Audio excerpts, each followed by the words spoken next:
నమస్తే అండి. నేను doctor Nirmala, consultant gynaecologist Nirmala hospital. ఇప్పుడు నేను మీతో డిస్కస్ చేద్దామనుకున్న ఇష్యూ సర్వైకల్ క్యాన్సర్ గురించి. సెర్విక్స్ అంటే గర్భాశయ ముఖద్వారం. దాన్ని సెర్విక్స్ అంటాము. దానికొచ్చే క్యాన్సర్‌ని సర్వైకల్ క్యాన్సర్ అంటారు. ఇప్పుడు సర్వైకల్ క్యాన్సర్ గురించి మనం డిస్కస్ చేయాల్సిన అవసరం ఏంటంటే, భారతదేశంలో second most leading cause for death of the females అనమాట. ఇంత ఎక్కువ మార్టాలిటీని కాజ్ చేస్తున్న ఈ ఇష్యూ గురించి తప్పకుండా తెలుసుకోవాలి. అదే విధంగా దాని ప్రివెన్షన్ కూడా మన చేతుల్లో ఉన్నప్పుడు ఇంకా తెలుసుకోవాల్సిన అవసరం ఉంది. ఎందుకంటే ఈ క్యాన్సర్ అనేది ఒక వైరస్ రిలేటెడ్‌గా వచ్చే క్యాన్సరు. ఆ వైరస్సే హ్యూమన్ పాపిల్లోమా వైరస్. సో, ఈ వైరస్‌కి ఇప్పుడు వ్యాక్సిన్ కూడా ఉంది. ఒక వ్యాక్సిన్ తీసుకోవటం వల్ల ఒక క్యాన్సర్‌ని ప్రివెంట్ చేయగలగడం అనేది చాలా గొప్ప విషయం కాబట్టి దాని గురించి తెలుసుకుందాం. హ్యూమన్ పాపిల్లోమా వైరస్ అనే వైరస్‌లో చాలా రకాల స్ట్రెయిన్స్ ఉంటాయి. అది క్యాన్సర్సే కాకుండా నాన్ క్యాన్సరస్ కండిషన్స్ కూడా కొన్ని వాట్స్‌ని అలాంటి లీజన్స్‌ని కూడా కాజ్ చేస్తుంటాయి. కొన్ని సెక్షువల్లీ ట్రాన్స్మిటెడ్ డిసీజ్‌ని కూడా కాజ్ చేస్తది. సో, ఇది ఓన్లీ ఫీమేల్స్‌లోనే కాకుండా మేల్స్‌లో కూడా కొన్ని క్యాన్సర్స్ అంటే పెనైల్ క్యాన్సర్ అని, లేదంటే ఓరోఫెరింజియల్ క్యాన్సర్స్, ఇంకా కొన్ని హెడ్ అండ్ నెక్ క్యాన్సర్స్‌ని వీటిని కాజ్ చేస్తూ ఉంటాయి. కాబట్టి ఇలాంటి వైరస్‌ని మనం ప్రివెంట్ చేయగలగాలి. నెక్స్ట్ ఎక్కువగా ఈ సర్వైకల్ క్యాన్సర్ అనేది రావడానికి కారణం ఏంటంటే, మల్టిపుల్ సెక్షువల్ పార్ట్నర్స్‌తో సెక్షువల్ యాక్టివిటీ కలిగి ఉండడం, లేదు తొందరగా ఎర్లీగా సెక్షువల్ లైఫ్‌ని స్టార్ట్ చేయడం, లేదంటే ఇంకా స్మోకింగ్ లాంటి హ్యాబిట్స్, నెక్స్ట్ పర్సనల్ హైజీన్ అది ఎక్కువ లేకపోవడం, లేదు అదర్ సెక్షువల్లీ ట్రాన్స్మిటెడ్ డిసీజెస్ ఉన్నప్పుడు కానీ, లేదా ఇంకా human immunodeficiency virus HIV related infections లాంటివి ఉన్నప్పుడు ఆ ప్రెజెన్స్ ఆఫ్ డిసీజెస్‌లో ఈ హెచ్‌పివి వైరస్ అనేది ఇంకా తొందరగా స్ప్రెడ్ అవుతూ ఉంటది. కాబట్టి ఇలాంటి క్యాన్సర్స్ రిలేటెడ్ వ్యాక్సిన్ ఏంటంటే ఇప్పుడు హెచ్‌పివి వ్యాక్సిన్ అంటున్నాము.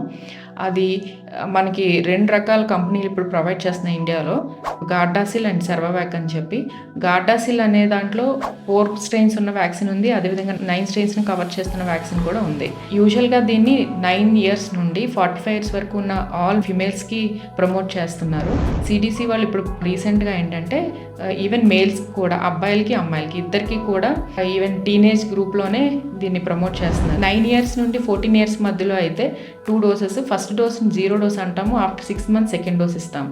అదే 14 ఇయర్స్ ఏజ్ కంటే ఎక్కువగా ఉన్న వాళ్ళలో 3 డోసెస్‌ని అడ్వైస్ చేస్తాము. అందులో first dose 0 dose and second month second dose and third మళ్ళీ 6 మంత్స్ అప్పుడు అడ్వైస్ చేస్తాము. ఎవరిలో ఇవ్వకూడదు అంటే ప్రెగ్నెంట్ ఉమెన్‌లో మాత్రం తీసుకోకూడదు ఈ వ్యాక్సిన్. తర్వాత వ్యాక్సిన్‌కి రిలేటెడ్‌గా సైడ్ ఎఫెక్ట్స్ కూడా ఎక్కువగా ఎవరు నోటీస్ చేయడం అయితే జరగలేదు. కాబట్టి సేఫ్ ఇది. అందరూ తీసుకోవచ్చు. ఒక డౌట్ ఉంటది ఏంటంటే, మనం యూజువల్‌గా సర్వైకల్ క్యాన్సర్‌ని స్క్రీనింగ్ చేస్తూ ఉంటాం. ఎందుకంటే అది స్క్రీనింగ్ చేయగలిగే క్యాన్సర్ అనమాట. అది ప్రీ మాలిగ్నెంట్ ఫేజ్ ఒకటి ఉంటది. దాని నుండి అది మాలిగ్నెంట్‌గా అంటే క్యాన్సర్‌గా కన్వర్ట్ అవ్వడానికి ఒక దశ ఉంటది. ఆ దశలో గాని మనం స్క్రీనింగ్ టెస్ట్‌లు అంటే పాప్స్మియర్ అండ్ హెచ్‌పివి డిఎన్ఏని డిటెక్ట్ చేసే 2 స్క్రీనింగ్ టెస్ట్‌లు ఉంటాయి. వీటి ద్వారా మనం స్క్రీనింగ్ చేయటం వల్ల ప్రీ మాలిగ్నెంట్ స్టేజ్‌లో గాని క్యాన్సర్‌ని మనం డిటెక్ట్ చేయగలిగితే పేషెంట్‌కి క్యాన్సర్‌గా మారకముందే మనం ట్రీట్మెంట్ ఇవ్వగలుగుతాం. ఇటువంటి క్యాన్సర్ ఒకటి వ్యాక్సిన్ రిలేటెడ్‌గా ప్రివెన్షన్ ఉంది. ఇంకొకటి ప్రీ మాలిగ్నెంట్ స్టేజ్‌లో డిటెక్ట్ అయినప్పుడు మనం నివారించగలం కాబట్టి తప్పకుండా సర్వైకల్ క్యాన్సర్ గురించి అందరూ కూడా తెలుసుకోగలగాలి. ప్లస్ దాన్ని మనం ఆచరించగలగాలి. అదేవిధంగా కొంతమంది అడుగుతూ ఉంటారు.